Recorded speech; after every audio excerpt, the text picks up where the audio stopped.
Kalansay ni Lope Ca. Santos. Sa katawat ulong iniwan ng buhay at noong bangkay na'y nalagak sa hukay, kinain ng lupa ang balat at laman, ay walang nalabi kundi ako lamang. Kung baga sa bahay na buong natuklap, ang itip at dingding, ako ang balangkas. Lasog-lasog na lang ang yantok at lapat, wala ni litid, ni laman, ni ugat.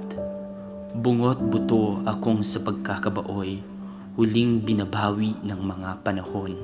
Kaya't sa libingan kung ako'y mabuntuon, para lang sa lansang ng bato at kahoy. Nasaan ang aking datihang may-arit? Sa tahanang hukay di na umuwi. Kung bumalik kaya ako pa'y mapili, sa bunto ng ito't makilala uli. O palalong tao, halika, dumalaw sa anyo ko ngayon at magnilay. Nilay sa lahat ng naging yabang mo sa buhay ay walang wala, kundi ako lamang.